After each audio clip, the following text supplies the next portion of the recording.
La leçon de guerre de l'Afghanistan est très nécessaire pour les Congolais. J'ai suivi beaucoup d'informations dans ces 2 jours. Et c'est la conclusion qui m'a intéressé. Qu'est-ce qu'on a dit? Suivez-moi très bien. Vous allez utiliser cette histoire pour la guerre du Congo. Tous les spécialistes de la guerre ont dit des choses différentes. Mais quand vous suivez leurs informations en français, en anglais, il y a quelque chose qu'ils disent tous ensemble.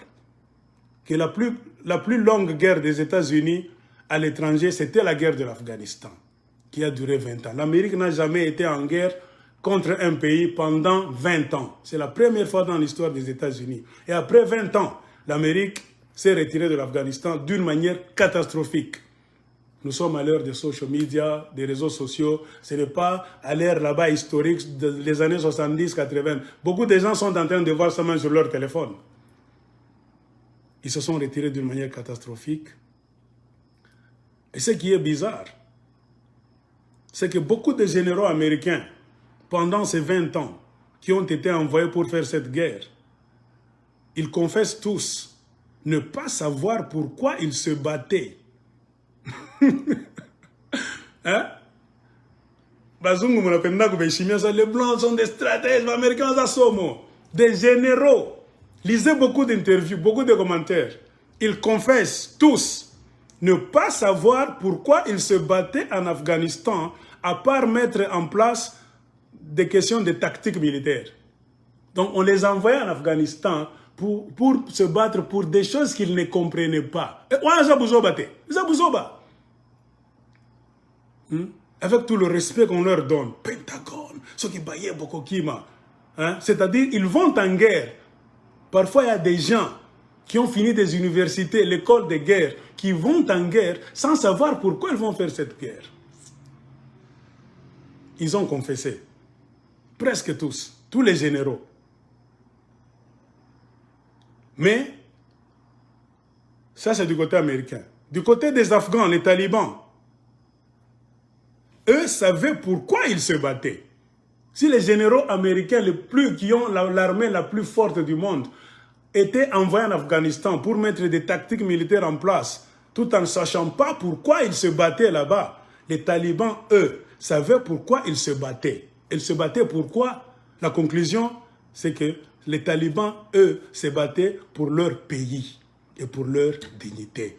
C'est pour cela, en fin de compte, ils ont gagné. C'est-à-dire, si vous êtes en guerre, si vous savez pourquoi vous devez aller en guerre, pourquoi vous devez vous battre, ça vous donne la force de tenir jusqu'à la fin. Les talibans ont gagné la Russie. Ils étaient sous forme de Moudjahidine, vous vous souvenez? L'URSS, les Moudjahidines. Ils avaient battu l'URSS. L'Amérique est restée seule puissance. 20 ans après, l'Amérique était partie en Afghanistan avec pour mission principale d'éradiquer les talibans qu'ils ont considérés comme un groupe terroriste qui nuit aux intérêts des États-Unis. Après 20 ans, l'Amérique se retire en laissant le même pays, l'Afghanistan, dans les mains des mêmes talibans. Et les talibans ont gagné la guerre. L'Amérique et les autres pays occidentaux se sont retirés en catastrophe. Et maintenant, derrière tout ça, la conclusion c'est quoi? Il y a maintenant des secrets qui sortent. Est-ce que vous étiez allé en Afghanistan pour chasser les talibans? Ça vous a pris combien de temps pour éradiquer les talibans? Ça a pris quelques jours, quelques semaines. Donc cette guerre-là devait finir après, je ne sais pas, 4 semaines ou bien 5. L'Amérique a utilisé des moyens forts là-bas. Vous détruisez tout ceci, ils fuient là-bas. Des bandades, les talibans avaient fui.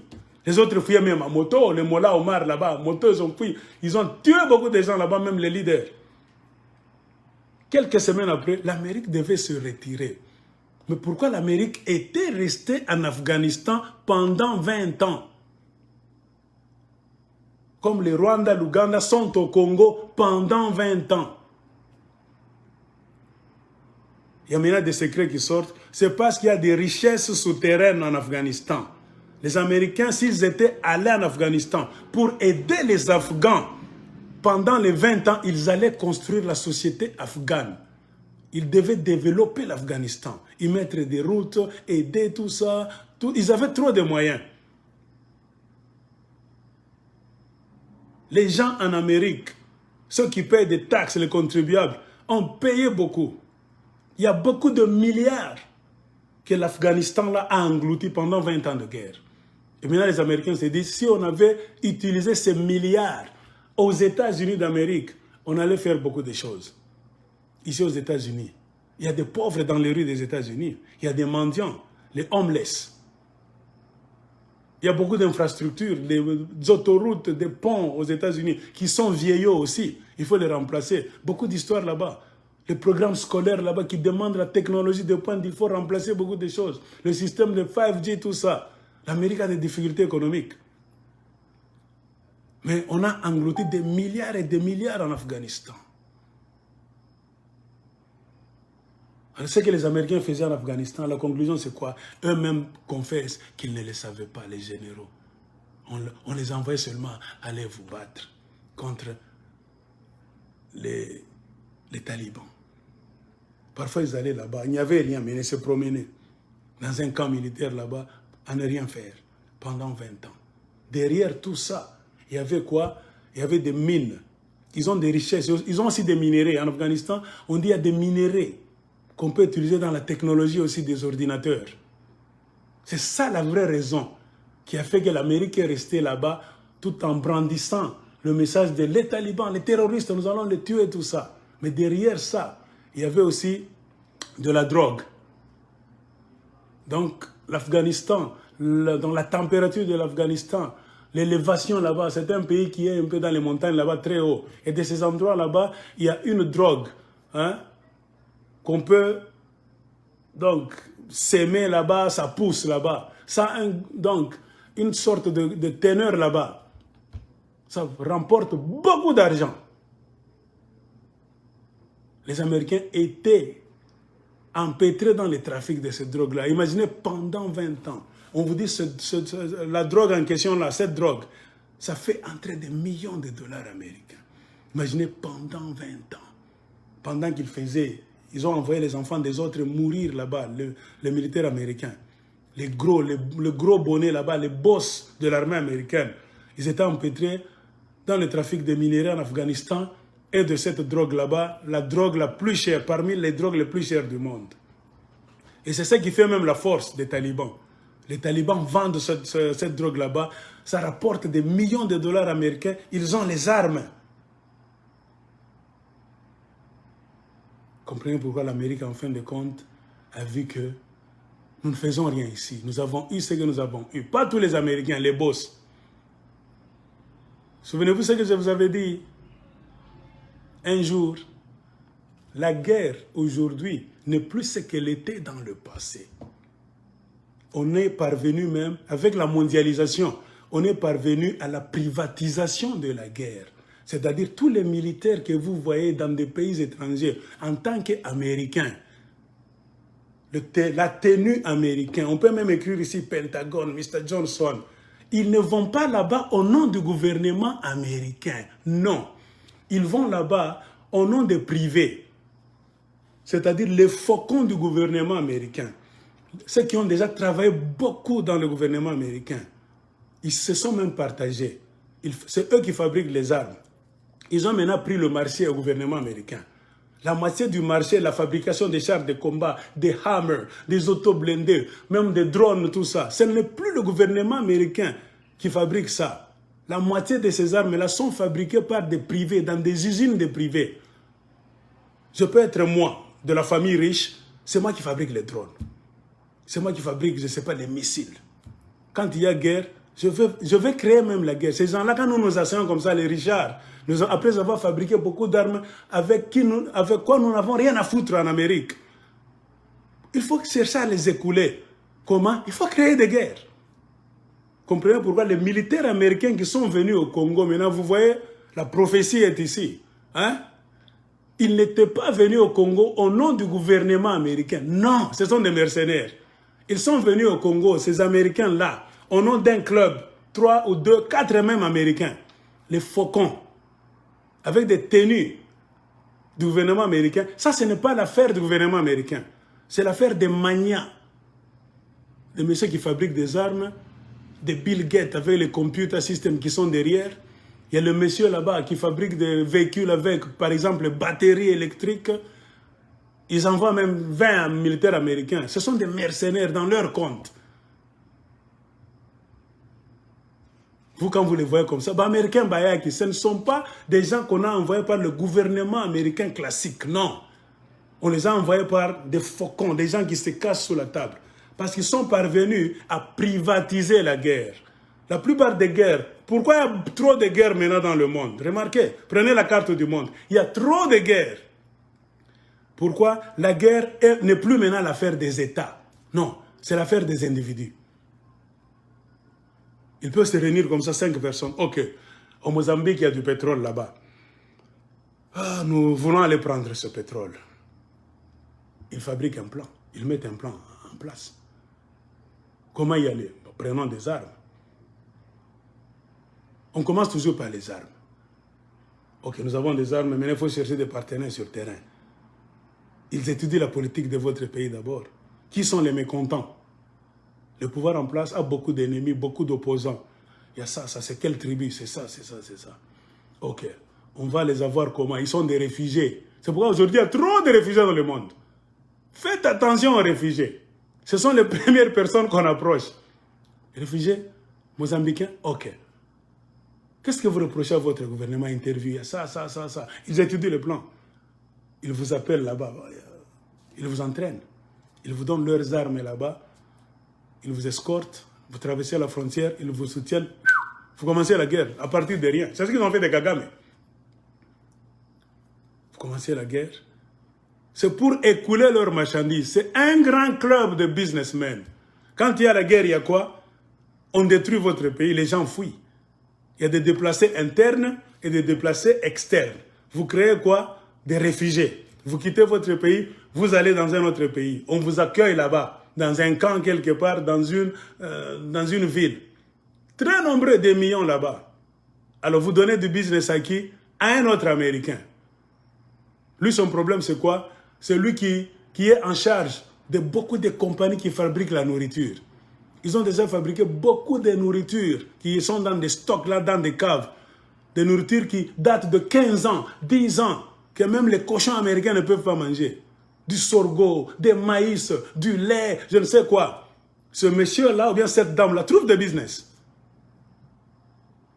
Ces gens-là sont au Mozambique. Ils ont traversé la frontière. Ils sont réfugiés dans un tel pays. Ils ont besoin de nourriture. C'est l'un d'eux qui va maintenant vendre sa nourriture. Il y a un autre là-bas qui travaille avec les compagnies pharmaceutiques pour fabriquer des médicaments. C'est lui aussi qui va mener écouler tous les médicaments là-bas qu'ils ont fabriqués, qui ont 15 ans, tout ça. Même des périmés parfois. On vous envoie ça. En passant par la Croix-Rouge, Médecins sans frontières, tout ça. Ils travaillent ensemble. Ce sont mes médicaments. Mais moi, je ne vais pas les distribuer. Je les prends. Mes sous-traitants, c'est Médecins sans frontières, Croix-Rouge et consorts. Allez vendre mes médicaments.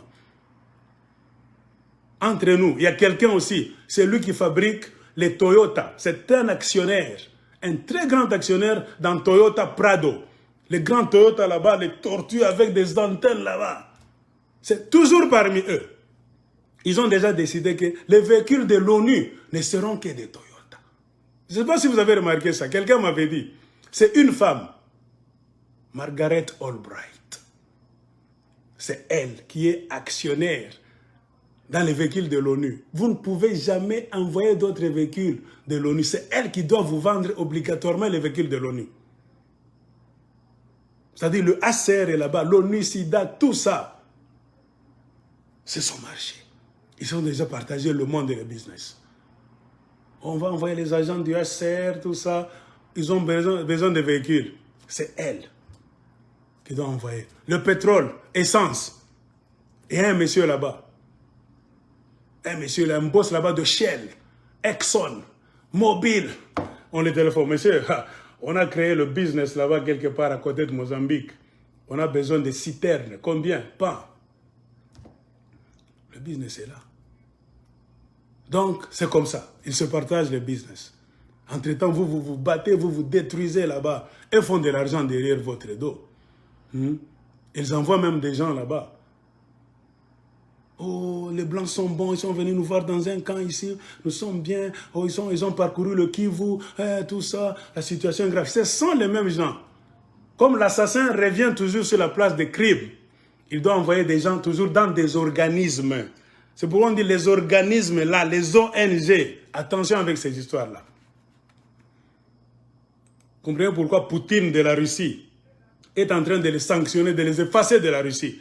Poutine a des moyens pour mener des enquêtes, les prendre la main dans le sac et de les chasser de la Russie. Est-ce que chez nous au Congo, nous avons des moyens pour inspecter que cette ONG, c'est ici pour alimenter la guerre, non pas pour la paix, pour aider les Congolais. On n'a rien en place.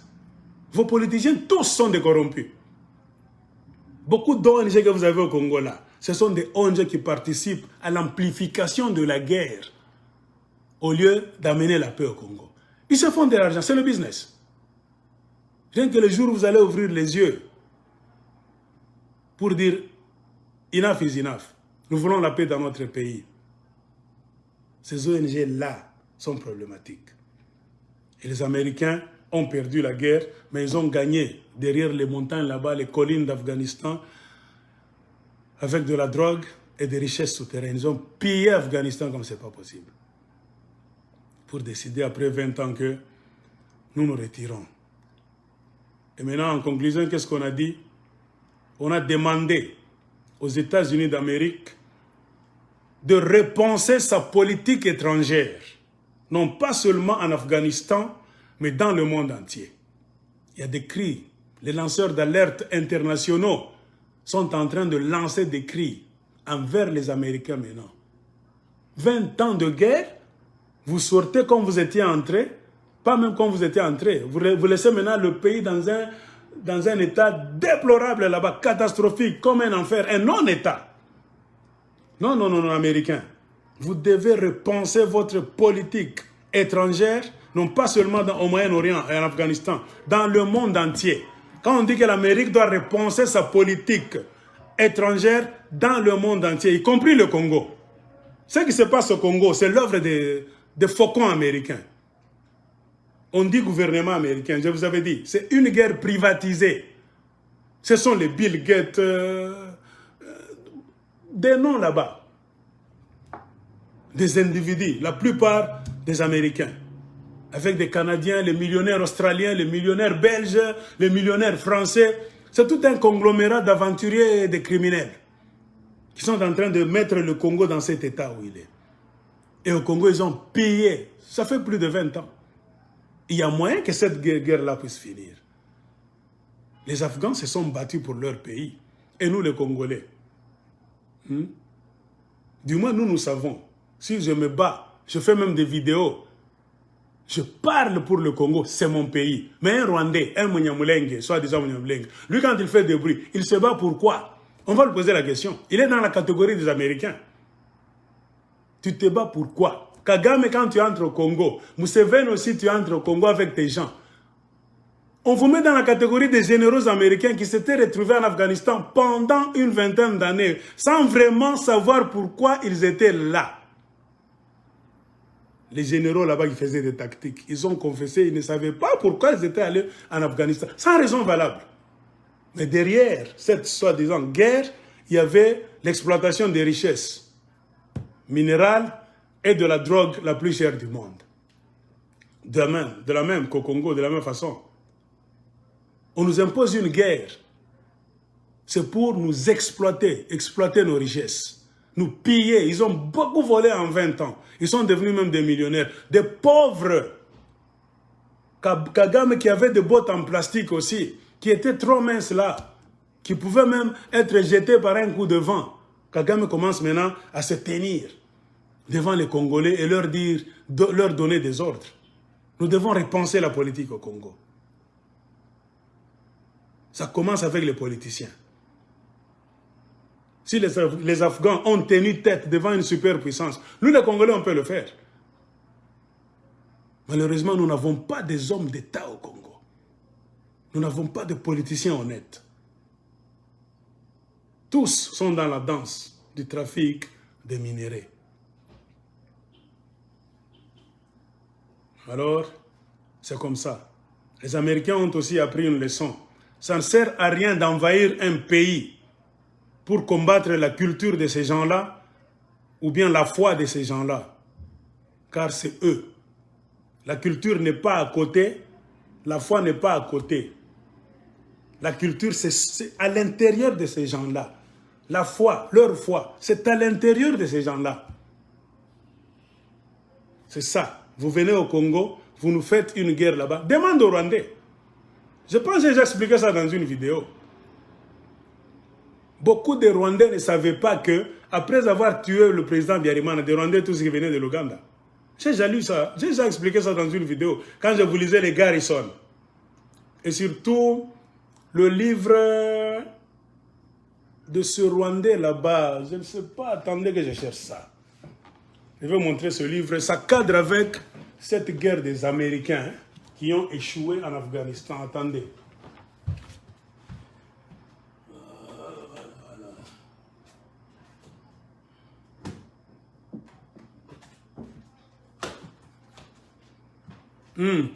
Ça. Ce livre du lieutenant Abdul Joshua Ruzibiza. Quand vous lisez ce livre, vous allez comprendre que c'est à peu près ce qui s'est passé en Afghanistan. Ce monsieur, il fut lieutenant. Il a même donné son numéro matricule pour que Kagame ne puisse pas. Parce que Kagame disait non, nous ne connaissons pas ce monsieur-là. Lui, il a dit Kagame, tu me connais. Il a donné son nom. Il avait deux noms, le nom de guerre et le nom civil. Il a même donné son numéro d'immatriculation dans l'armée. Si Kagame dit qu'il ne me connaît pas, ce que moi je vais dire, ce sont les mensonges. Allez lui donner le numéro d'immatriculation de l'armée. Qu'il cherche, il va me trouver. Et le monsieur, qu'est-ce qu'il a dit à la fin? Après avoir conquis le Rwanda, après avoir tué, lui a confessé, nous avons tué le président Biarimana, c'est nous qui l'avons tué. On a pris le Rwanda. Abdul Ruzibiza a confessé. Vous voyez, Kagame est ici. Trop mince. Lieutenant Abdul Joshua Ruzibiza. Cherchez ce livre. Rwanda, l'histoire secrète. Le secret de la guerre. Il est ici. Lieutenant Ruzibiza. Il a dit, on a fini la guerre. Quand on a pris le Rwanda, selon eux, on croyait que c'était quoi? La fin de la guerre. Nous allons maintenant nous organiser chez nous et partager le pouvoir avec les Hutus, d'une manière ou d'une autre. Mais on était choqués de voir que notre joie était de courte durée. Parce que lui faisait partie du cercle intérieur qu'ils appelaient la 5e colonne. Vous voyez, Kagame était double. Kagame faisait 2 réunions de l'armée. Il y a des choses qu'il disait à l'armée classique, qu'on voit là-bas, que tout le monde voit. Il y a d'autres choses qu'il disait à l'armée secrète. Là où ils allaient, il y avait l'armée de tout le monde et l'armée secrète. Ce Joshua Ruzibiza faisait partie de l'armée secrète. Kagame peut vous appeler dans un bureau là-bas, un building. Vous tous, vous le voyez. Il entre là-bas avec le collège là-bas, staff de l'armée. Ils font une réunion. C'est-à-dire, le chef de l'armée a dit, le plan c'est ça, c'est ça, c'est ça. Il sort. Ça c'est pour vous. Mais c'est tout le monde. Maintenant, il va sur une colline là-bas. Il y avait leur QG. Maintenant, c'est pour rencontrer les véritables Ngotagni, les gens de l'armée souterraine. C'est eux qui avaient les codes de la véritable raison pour lesquelles ils ont attaqué le Rwanda. Et ce monsieur a dit, qu'est-ce qu'on nous a dit? Le job n'est pas encore fini. Les gens ont dit, ah, on a pris le Rwanda. Nous avons rêvé, nous étions des réfugiés en Ouganda, éparpillés dans le monde. Nous rêvions de rentrer chez nous au Rwanda, nous reposer, avoir une terre. Car les Rwandais ont appris, vous le Congolais, vous jouez avec votre pays. Les Rwandais ont appris que manquer un pays, il n'y a pas de plus grande richesse qu'un pays. Une terre que vous appelez, c'est ça notre terre. Ça leur manquait vraiment. Vous pouvez avoir de l'argent, vous pouvez faire tout ce que vous pouvez dans le monde. Mais si vous n'avez pas de pays, vous n'êtes rien. Ils l'ont appris à leurs dépens.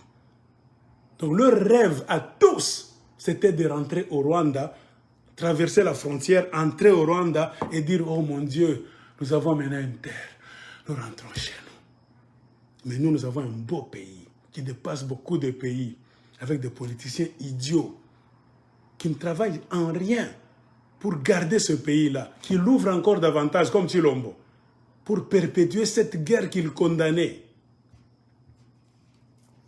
Kagame a dit, it's not yet enough. The job isn't yet done. Nous avons quelque chose à faire. Entrons au Congo. Les gens étaient fatigués. Lisez les livres, on va vous dire pourquoi. Et beaucoup de Rwandais sont entrés au Congo, comme les Américains en Afghanistan. On ne savait pas pourquoi, après avoir pris Kigali, au lieu de rester chez nous, on nous a dit d'entrer au Congo. Beaucoup de Rwandais étaient entrés au Congo, comme les Américains en Afghanistan. Ils disent eux-mêmes, we didn't know why. We should just go to Congo. To do what? Beaucoup de gens ont dit, pour faire quoi? Le Congo, ce n'est pas notre pays.